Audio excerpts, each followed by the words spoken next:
And now the last one before lunch is the Enviro Schools Foundation.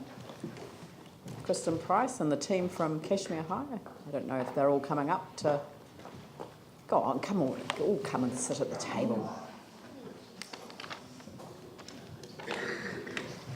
Thank you, Mayor Dalziel, councillors. So I'm Kristen Price, I'm the Operations Manager for the Enviro Schools Foundation, and I'm joined today speaking on behalf of the Cashmere High School Sustainability Council by Sam Andrist. So I'm going to go first and then Sam's going to follow along. So thank you. So Enviro Schools is a nationwide program and it sort of has a different flavour in different parts of the country. So partly here to talk to the submission and give you a bit more background as well. So Enviro Schools Canterbury's got its own logo and its sort of own identity in this region as well. So the Enviro Schools program, it's a nationwide network of schools and an increasing number of early childhood centres, and it's very holistic in its the way that it works and the sort of benefits that it brings about. So these would be, the program initially was developed by local government. It came out of a partnership between Hamilton City Council and the Waikato Regional Council.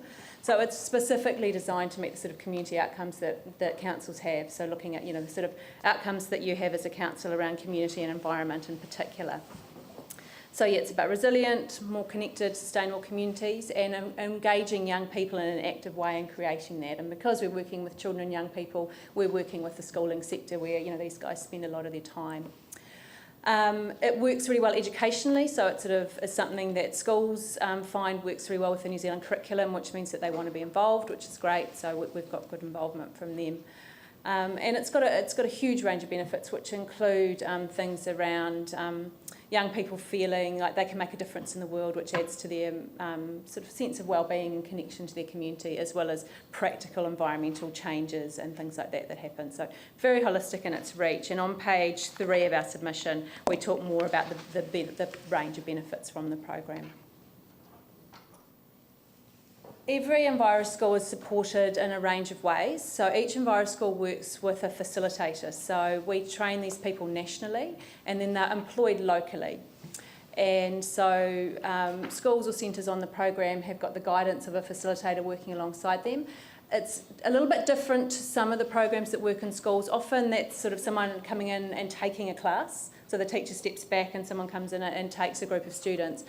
Our facilitators work with school staff to embed the program into the way that the school operates. So they're not actually teaching directly to students. It's more of a train-the-trainer type approach where they are then building capacity within the school for those teachers to then integrate the program and into the learning that happens, into the operations, into the policies, all of those sorts of things.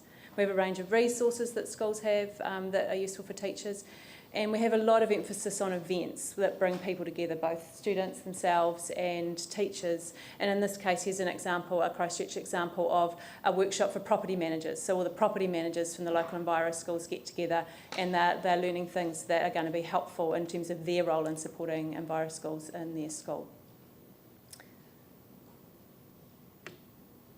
The program is a framework and we use an action learning cycle, which is about looking at how things are currently, what can be different, taking some action and reflecting on that action. And this is important because it means that the program can look different in every school and in each community, so that the students themselves and the members of the community can choose the issues that they want to take action on, and that can also be influenced by the priorities of the funding organisations as well, in terms of what's relevant in the local city, district, region. This also means that the program can work really well with programs that are more based on particular issues. So what we find in bigger organisations such as yourselves, you do have environmental education programs that are based around specific things that matter to you as a council, for example, solid waste. So what we find is that the two things in other organisations work really well together because Enviro Schools can provide an overall framework and a culture of change in the school, and then you can slot those more issue-specific programs into that. And I often use the metaphor of planting a veggie garden. You're then planting your sort of particular vegetable seedlings of your issue-specific program into really fertile ground, rather than just popping it in something where the soil hasn't been prepared and it may or may not take root. So that might be a way of thinking about that. How it works, so I work for the EnviroSchools Foundation. We're the national organisation that support the program. We work in partnership with another organisation, Te Māori Tau, and we have funding through the Ministry for the Environment. So, given the holistic range of the benefits, the Ministry for the Environment, in terms of the government, are the most sort of appropriate funder for us.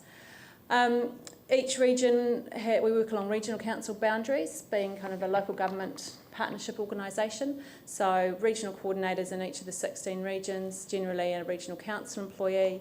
There's around about 100 people who facilitate the program, and they're mostly employed or funded through councils, and increasingly we've got a new arrangement with kindergarten associations. And that's supporting 770 schools, 30% of New Zealand schools, and 3% of the very large early childhood sector. So we're sort of just getting a toehold in that enormous sector at the moment, but they're great fun to be working with. So how does that look in Canterbury? So in Canterbury there is a governance group at the moment that has representatives from the Regional Council, DOC, and the Waimakariri and Selwyn District Councils. Previously had a representative from Christchurch City, but that's not the case at the moment. There's a regional coordinator employed by the Regional Council and a team of facilitators. So on page 2 of our submission are the sort of words that this picture relates to. So the regional coordinator's role is about sort of the direction and overall support for the program in the region, and then the facilitators are funded through territorial authority contributions as well as some sort of overall support from the regional council. And then those facilitators are then working with schools in the different areas. And in Christchurch, in the Christchurch schools that are involved represent 40% of the whole region's Enviro schools. So, the city is quite, in terms of the regional layout of the program, the city is, really significant in that. So that's sort of a bit of overall background, and I've just gone through that quickly, sort of aware of time. I mean, really what our submission is asking is that we want to have some partnership discussions with the city, and particularly perhaps across your portfolio managers, about the city's role in Enviro schools, because it's changed over the first 8 years up until 2011. The city was much more actively involved, and in that time the number of schools involved grew. And then there's been some changes where the city has in some ways stepped back, and we've now got a relationship through your Strengthening Communities Fund. And it's not the full partnership model. It's meaning that we're not getting the benefits for the city that we could from an investment, and it's also creating a lot of uncertainty as it's year-to-year funding. So it's not actually for us a viable long-term way of working. So we're wanting to sort of flag that formally to you and ask if we can have some discussions to clarify, does the city want to be actively involved in the EnviroSchools program, and how might that look for the city, or does the city formally want to step back, in which case we've got a big change management process to work through with the 30-odd EnviroSchools that are involved at the moment, because their ability to be involved is contingent on the city wanting to be involved. So we would want to work through that change management in an appropriate way. So that's sort of the thrust of our submission. I'd like to hand over to Sam now, though, to talk about his particular experiences, and I just flagged that this project that Sam and the team have been involved with has been a national pilot that's been operating in Christchurch through the Christchurch Agency for Energy, and it's had funding from ECA and the Ministry of Education's Property Department. So that's a national pilot that we've been running here in terms of energy conservation and efficiency, and Sam's going to tell you about all the great things that they've been doing. Thanks, Kristen. My name is Sam Andrist, and I'm the student chair of the Sustainability Council at Cashmere High School. And I'm just going to speak, like Kristen said, about how EnviroSchools has benefited my school and what it has done for me. So Cashmere officially became an EnviroSchool this year, but as Kristen mentioned, we've been involved with the EnviroSchool run project EcoDriver for 2 years now. So EcoDriver is a project that allows us as a school to measure how much electricity we're using, and to sort of analyze the data and form strategies and plans on how we can reduce that electricity usage and how we can save money by reducing the electricity. So through that, the Sustainability Council has been able to run a number of different things. We did the Switch It Off campaign last year at Cashmere, which was to encourage students and staff to like a behavior change in terms of switching off light switches, computers, and projectors. And that was really successful. We saved 8% of our electricity bill just with that, and our electricity bill on average is about $200,000 a year. So that was really successful. We were also able to install 2 LCD screens in our hallways to get students looking at the data that we're getting from EcoDriver and getting them to think about how they can reduce how much electricity they're using and get actively involved in that process. And then this year we were able to install LED lights in all of our classrooms, which alone has contributed to using 27% less electricity in Term 1 this year compared to Term 1 last year. So across the whole project, our savings has just surpassed $35,000, which is really, really fantastic results. And this is thanks to EnviroSchools project. Also thanks to EnviroSchools, we have been able to begin a stream restoration project on the Waimakihi stream that runs through our school. It looks pretty horrible at the moment, so we want to make that a beautiful and healthy asset to the school, and we've just gone forward with some testing on what is in the stream, the water clarity, pH levels, that kind of thing. So on a personal level, EnviroSchools has given me a great deal of opportunities.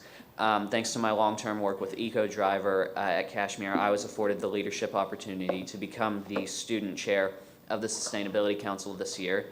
And through this, I've been able to sit on the wider school student council. And I was also able to speak at the first ever Festival of Education here in Christchurch on the subject of sustainability in education. These opportunities have all contributed a great deal to boosting my confidence and developing leadership skills.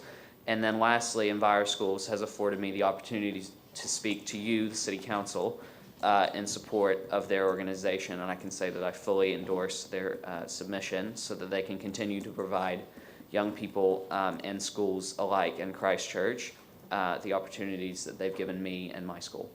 Thanks. That's brilliant. Tim and then Phil.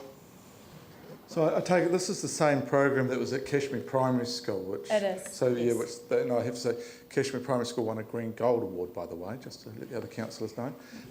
One thing that you didn't mention was the further education of ignorant parents by the educated and constant nagging from their children, and it certainly changed my behaviour, I have to say, and it is constant. I semi-apologise for that. I think I get a lot of parents telling me how they're not allowed to use plastic wrap anymore because of their children constantly point out to them, you cannot wrap my sandwiches in that. Well, if you want some worm juice, come and see me. I've got a lot. Yeah. My question is, I noticed in here, Environment Canterbury, one of the support mechanisms they use is in kind. Is there an opportunity for this council to do that rather than just financial? So I note here, it seems that just in the quick notes I've read, it was financial from council. So I was just Absolutely. So great question, because if you look at the sort of picture at the moment, we've got 3 facilitators, and councils such as Selwyn and Waimakariri and all the district councils are putting money into a central pot that's managed by the regional council that employs those people. But another way of doing it and would be that in kind, like a staff member's part of a staff member's role could be to support the EnviroSchools program. Yep. So that's something that, for example, Dunedin City Council does. They have someone on staff that has a wider education role, looking at waste and other aspects of council activities, and also includes EnviroSchools as part of their job. So definitely that's the sort of thing, I guess, over this next year that we would like to engage with the city about, in terms of, does it look like a financial contribution, does it look like staff time, does it look like other types of contribution? Yeah. Phil and then Glenn. I've got 2 questions, one for Kristen and one for Sam. But Kristen, just asking you for a start, like Melanie Coker, who's a community board member who made a presentation before, she and another board member are running a whole program about how we clean up the Heathcote Stream, Heathcote River, including the Kashmir part of it. So I'm just wondering if, and you referred to the number of schools that are involved in the program, I'm just wondering, would this be an opportunity for, say, the community board and yourselves, EnviroSchools, to engage a wider group of schools to perhaps run a seminar alongside the one that Melanie is, perhaps a seminar especially for young people? Would that be a possibility? Yeah, I think that's exactly the sort of thing that's a possibility, and that's why having the council partners really actively involved, sort of in terms of the city, and on the governance group, perhaps a staff member really involved in the facilitation, means that you can make the most of those opportunities, because you would know the local Enviro schools that are involved, you'd have a connection with them, you'd see that opportunity with this project that's being initiated by the community board, and then you could join the dots together. So that's exactly the sort of thing we like to see happening. So through the community board especially, that's a way of working. And Exactly. my question to Sam is, say with the Waimahoki stream near the school or the other parts of the Kashmir stream, are there any, given the work that students have already done on the stream, and it's great that you are looking at it and testing it and that kind of thing, but I'm just wondering, and it's early stages in terms of the work you're doing, I know that, but I just wonder if there's any ideas that you have already that you could just tell us briefly to protect the biodiversity there, at the same time improve the stream flow, because we have the dual problem of flooding, but we want to keep our rivers clean.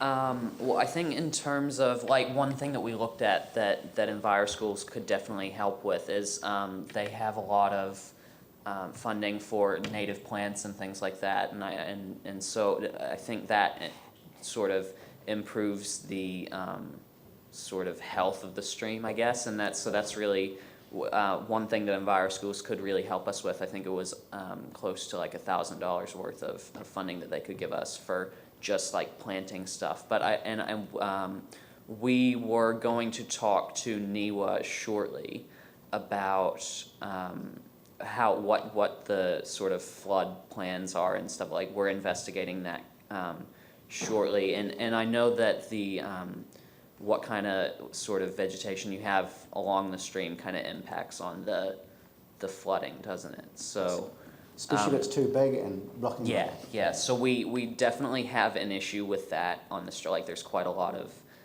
sort of vegetation that could cause that problem, and that's kind of what we want to do to clean it up. We want to make it look a lot nicer and get the stream a lot healthier so that it doesn't look horrible, because it has a really negative sort of image in our school, and that's kind of part of what we're looking to do by cleaning it up.